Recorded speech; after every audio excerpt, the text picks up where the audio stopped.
Paper 58. Life Establishment on Urantia.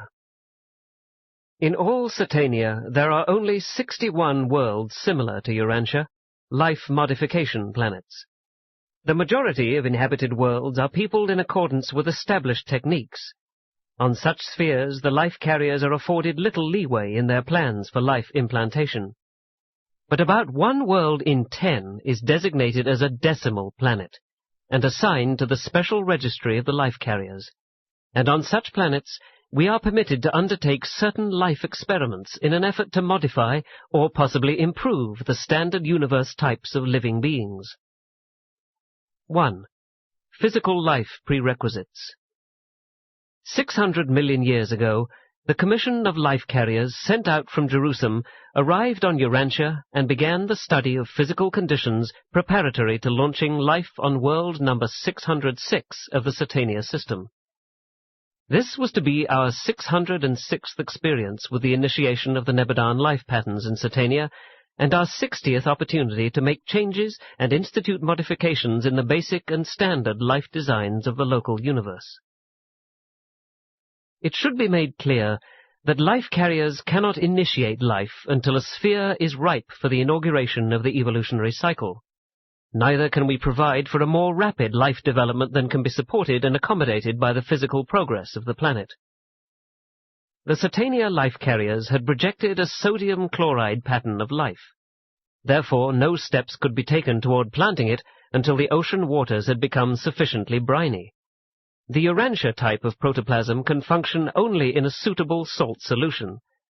All ancestral life, vegetable and animal, evolved in a salt solution habitat, and even the more highly organized land animals could not continue to live did not this same essential salt solution circulate throughout their bodies in the bloodstream, which freely bathes, literally submerses every tiny living cell in this briny deep. Your primitive ancestors freely circulated about in the salty ocean.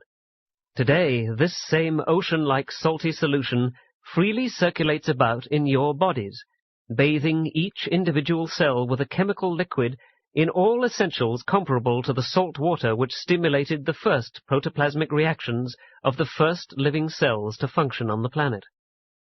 But as this era opens, Urantia is in every way evolving toward a state favorable for the support of the initial forms of marine life.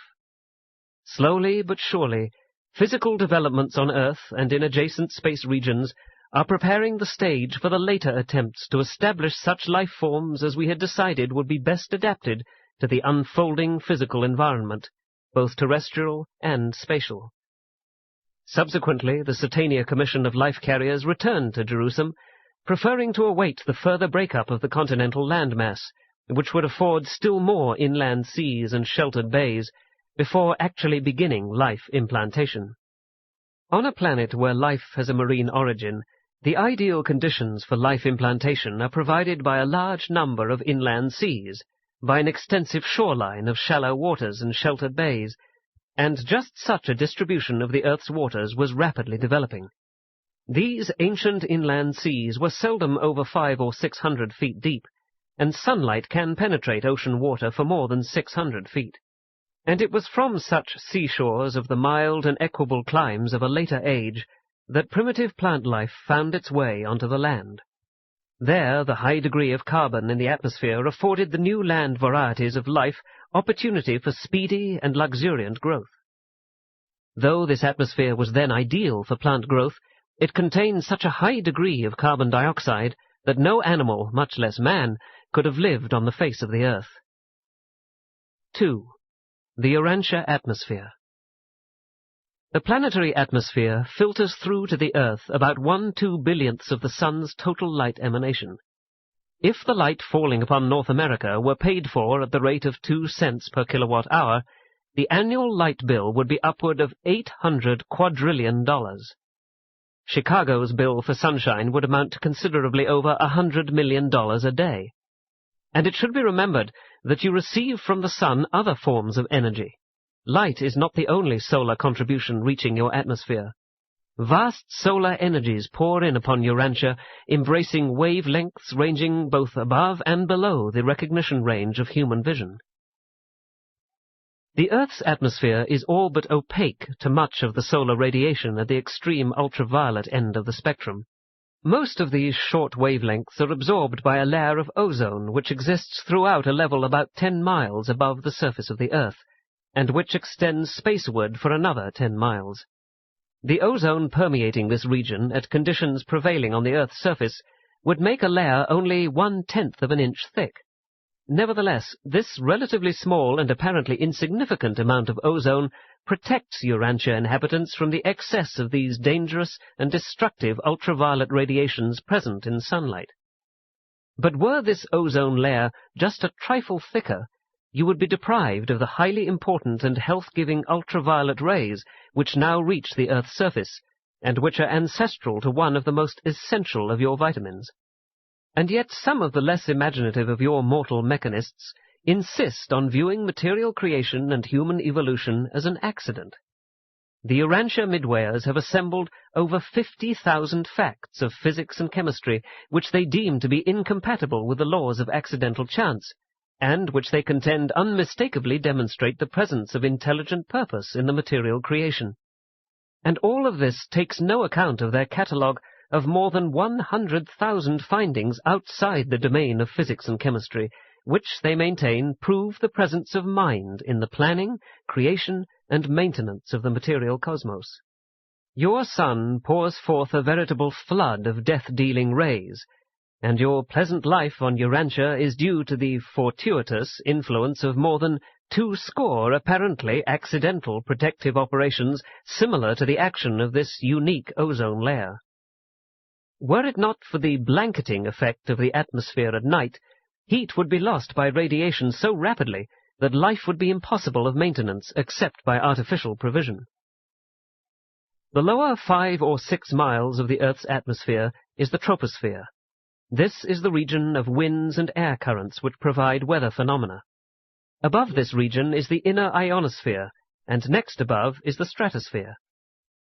Ascending from the surface of the Earth, the temperature steadily falls for 6 or 8 miles, at which height it registers around 70 degrees below 0 Fahrenheit. This temperature range of from 65 to 70 degrees below 0 Fahrenheit is unchanged in the further ascent for 40 miles. This realm of constant temperature is the stratosphere. At a height of 45 or 50 miles, the temperature begins to rise, and this increase continues until, at the level of the auroral displays, a temperature of 1200 degrees Fahrenheit is attained, and it is this intense heat that ionizes the oxygen.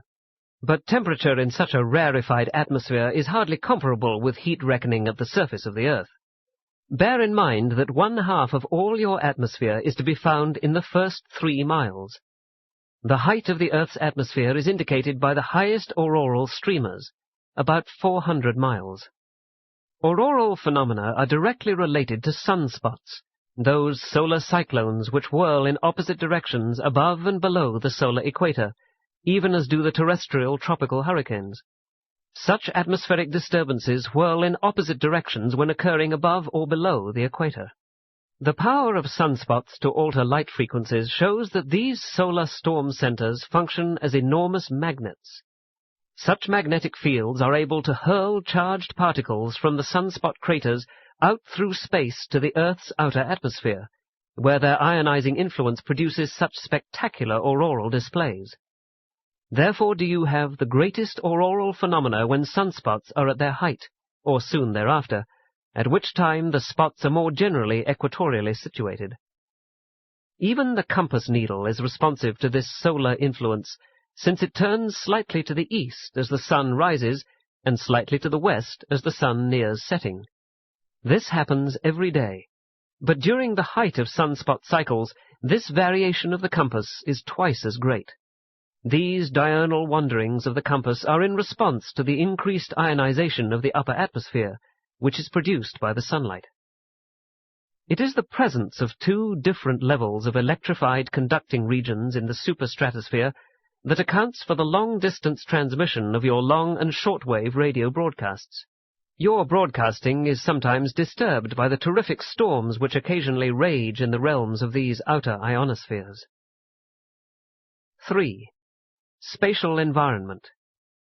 During the earlier times of universe materialization, the space regions are interspersed with vast hydrogen clouds, just such astronomic dust clusters as now characterize many regions throughout remote space. Much of the organized matter which the blazing suns break down and disperse as radiant energy was originally built up in these early appearing hydrogen clouds of space.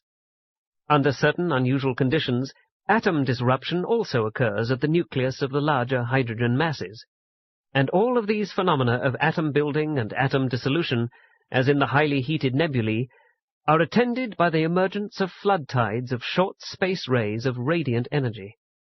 Accompanying these diverse radiations is a form of space energy unknown on Urantia. This short-ray energy charge of universe space is 400 times greater than all other forms of radiant energy existing in the organized space domains. The output of short space rays, whether coming from the blazing nebulae, tense electric fields, outer space, or the vast hydrogen dust clouds, is modified qualitatively and quantitatively by fluctuations of and sudden tension changes in temperature, gravity, and electronic pressures. These eventualities in the origin of the space rays are determined by many cosmic occurrences, as well as by the orbits of circulating matter, which vary from modified circles to extreme ellipses. Physical conditions may also be greatly altered because the electron's spin is sometimes in the opposite direction from that of the grosser matter behavior, even in the same physical zone. The vast hydrogen clouds are veritable cosmic chemical laboratories, harboring all phases of evolving energy and metamorphosing matter. Great energy actions also occur in the marginal gases of the great binary stars, which so frequently overlap and hence extensively commingle. But none of these tremendous and far-flung energy activities of space exerts the least influence upon the phenomena of organized life, the germ plasm of living things and beings. These energy conditions of space are germane to the essential environment of life establishment, but they are not effective in the subsequent modification of the inheritance factors of the germ plasm, as are some of the longer rays of radiant energy. The implanted life of the life carriers is fully resistant to all of this amazing flood of the short space rays of universe energy. All of these essential cosmic conditions had to evolve to a favorable status before the life carriers could actually begin the establishment of life on Urantia. 4. The Life Dawn Era. That we are called life carriers should not confuse you. We can and do carry life to the planets, but we brought no life to Urantia. Urantia life is unique, original with the planet. This sphere is a life modification world. All life appearing hereon was formulated by us right here on the planet, and there is no other world in all Satania, even in all Nebadon, that has a life existence just like that of Urantia. 550 million years ago, the life carrier core returned to Urantia. In cooperation with spiritual powers and superphysical forces, we organized and initiated the original life patterns of this world and planted them in the hospitable waters of the realm. All planetary life, aside from extraplanetary personalities, down to the days of Caligastia, the planetary prince, had its origin in our 3 original, identical and simultaneous marine life implantations. These 3 life implantations have been designated as the Central or Eurasian African, the Eastern or Australasian, and the Western, embracing Greenland and the Americas. 500 million years ago, primitive marine vegetable life was well established on Urantia. Greenland and the Arctic landmass, together with North and South America, were beginning their long and slow westward drift. Africa moved slightly south, creating an east and west trough, the Mediterranean basin, between itself and the mother body. Antarctica, Australia, and the land indicated by the islands of the Pacific broke away on the south and east, and have drifted far away since that day. We had planted the primitive form of marine life in the sheltered tropic bays of the central seas of the east-west cleavage of the breaking-up continental landmass. Our purpose in making 3 marine life implantations was to ensure that each great landmass would carry this life with it in its warm water seas, as the land subsequently separated. We foresaw that in the later era of the emergence of land life, large oceans of water would separate these drifting continental land masses. 5. The continental drift. The continental land drift continued. The Earth's core had become as dense and rigid as steel, being subjected to a pressure of almost 25,000 tons to the square inch, and owing to the enormous gravity pressure, it was and still is very hot in the deep interior. The temperature increases from the surface downward until at the center it is slightly above the surface temperature of the Sun. The outer 1,000 miles of the Earth's mass consists principally of different kinds of rock. Underneath are the denser and heavier metallic elements. Throughout the early and pre-atmospheric ages, the world was so nearly fluid in its molten and highly heated state that the heavier metals sank deep into the interior. Those found near the surface today represent the exudate of ancient volcanoes, later and extensive lava flows, and the more recent meteoric deposits. The outer crust was about 40 miles thick. This outer shell was supported by and rested directly upon a molten sea of basalt of varying thickness, a mobile layer of molten lava held under high pressure but always tending to flow hither and yon in equalization of shifting planetary pressures, thereby tending to stabilize the Earth's crust. Even today the continents continue to float upon this non-crystallized cushiony sea of molten basalt. Were it not for this protective condition, the more severe earthquakes would literally shake the world to pieces. Earthquakes are caused by sliding and shifting of the solid outer crust, and not by volcanoes. The lava layers of the Earth's crust, when cooled, form granite. The average density of Urantia is a little more than 5½ times that of water. The density of granite is less than 3 times that of water. The Earth's core is 12 times as dense as water.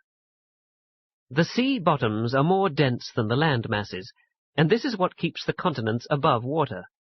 When the sea bottoms are extruded above the sea level, they are found to consist largely of basalt, a form of lava considerably heavier than the granite of the land masses. Again, if the continents were not lighter than the ocean beds, gravity would draw the edges of the oceans up onto the land, but such phenomena are not observable. The weight of the oceans is also a factor in the increase of pressure on the sea beds. The lower but comparatively heavier ocean beds, plus the weight of the overlying water, approximate the weight of the higher but much lighter continents. But all continents tend to creep into the oceans. The continental pressure at ocean bottom levels is about 20,000 pounds to the square inch. That is, this would be the pressure of a continental mass standing 15,000 feet above the ocean floor. The ocean floor water pressure is only about 5,000 pounds to the square inch. These differential pressures tend to cause the continents to slide toward the ocean beds.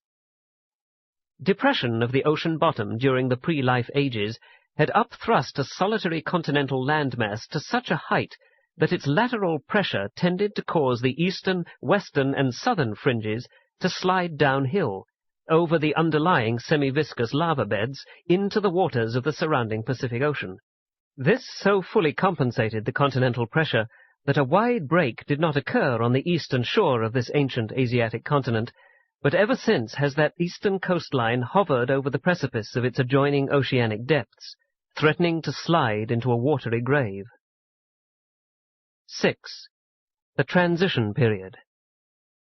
450 million years ago, the transition from vegetable to animal life occurred. This metamorphosis took place in the shallow waters of the sheltered tropic bays and lagoons of the extensive shorelines of the separating continents. And this development, all of which was inherent in the original life patterns, came about gradually. There were many transitional stages between the early primitive vegetable forms of life and the later well-defined animal organisms. Even today, the transition slime molds persist, and they can hardly be classified either as plants or as animals. Although the evolution of vegetable life can be traced into animal life, and though there have been found graduated series of plants and animals which progressively lead up from the most simple to the most complex and advanced organisms, You will not be able to find such connecting links between the great divisions of the animal kingdom, nor between the highest of the pre-human animal types and the dawn men of the human races. These so-called missing links will forever remain missing, for the simple reason that they never existed. From era to era, radically new species of animal life arise. They do not evolve as the result of the gradual accumulation of small variations. They appear as full-fledged and new orders of life, and they appear suddenly. The sudden appearance of new species and diversified orders of living organisms is wholly biologic, strictly natural. There is nothing supernatural connected with these genetic mutations. At the proper degree of saltiness in the oceans, animal life evolved, and it was comparatively simple to allow the briny waters to circulate through the animal bodies of marine life. But when the oceans were contracted, and the percentage of salt was greatly increased, these same animals evolved the ability to reduce the saltiness of their body fluids, just as those organisms which learnt to live in fresh water acquired the ability to maintain the proper degree of sodium chloride in their body fluids by ingenious techniques of salt conservation. Study of the rock-embraced fossils of marine life reveals the early adjustment struggles of these primitive organisms. Plants and animals never cease to make these adjustment experiments. Ever the environment is changing, and always are living organisms striving to accommodate themselves to these never-ending fluctuations.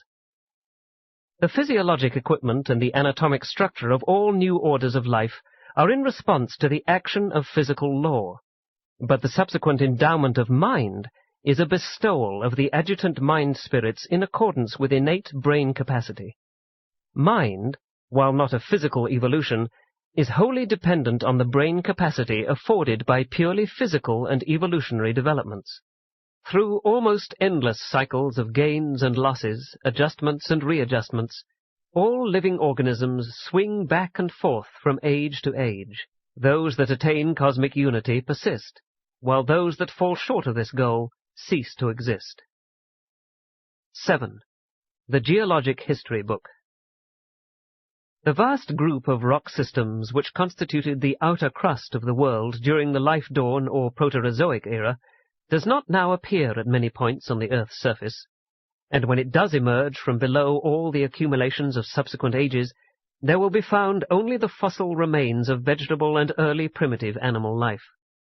Some of these older water-deposited rocks are commingled with subsequent layers, and sometimes they yield fossil remains of some of the earlier forms of vegetable life, while on the topmost layers occasionally may be found some of the more primitive forms of the early marine animal organisms. In many places, these oldest stratified rock layers, bearing the fossils of the early marine life, both animal and vegetable, may be found directly on top of the older undifferentiated stone. Fossils of this era yield algae, coral-like plants, primitive protozoa, and sponge-like transition organisms. But the absence of such fossils in the early rock layers does not necessarily prove that living things were not elsewhere in existence at the time of their deposition. Life was sparse throughout these early times, and only slowly made its way over the face of the earth. The rocks of this olden age are now at the earth's surface, or very near the surface, over about 1/8 of the present land area. The average thickness of this transition stone, the oldest stratified rock layers, is about 1 1/2 miles. At some points, these ancient rock systems are as much as 4 miles thick, but many of the layers which have been ascribed to this era belong to later periods.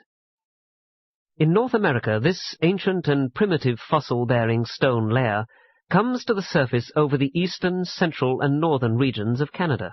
There is also an intermittent east-west ridge of this rock which extends from Pennsylvania and the ancient Adirondack Mountains on west through Michigan, Wisconsin, and Minnesota.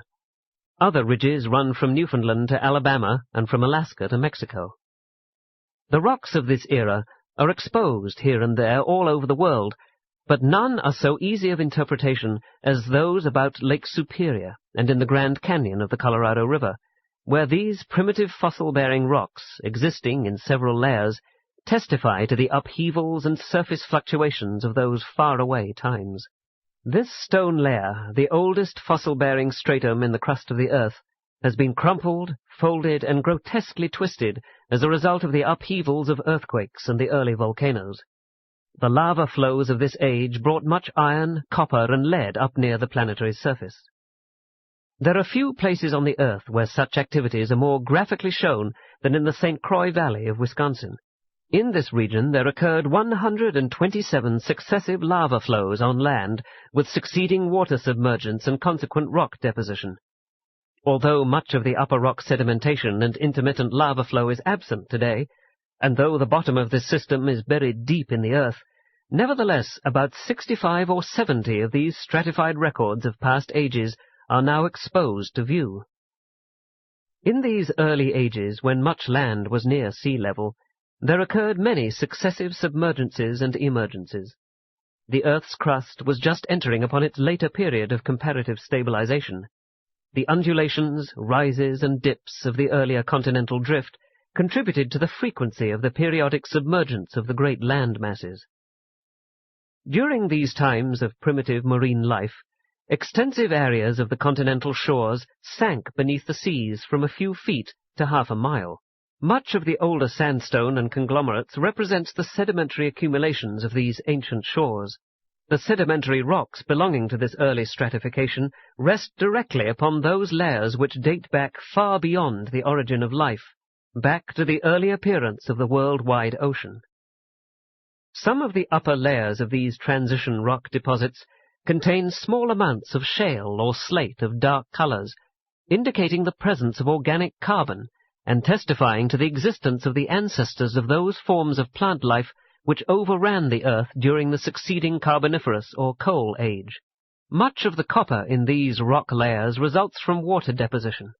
Some is found in the cracks of the older rocks, and is the concentrate of the sluggish swamp water of some ancient sheltered shoreline. The iron mines of North America and Europe are located in deposits and extrusions lying partly in the older unstratified rocks and partly in these later stratified rocks of the transition periods of life formation. This era witnesses the spread of life throughout the waters of the world. Marine life has become well established on Urantia. The bottoms of the shallow and extensive inland seas are being gradually overrun by a profuse and luxuriant growth of vegetation, while the shoreline waters are swarming with the simple forms of animal life. All of this story is graphically told within the fossil pages of the vast stone book of world record, and the pages of this gigantic biogeologic record unfailingly tell the truth if you but acquire skill in their interpretation. Many of these ancient seabeds are now elevated high upon land, and their deposits of age upon age tell the story of the life struggles of those early days. It is literally true, as your poet has said, "The dust we tread upon was once alive." Presented by a member of the Urantia Life Carrier Corps, now resident on the planet.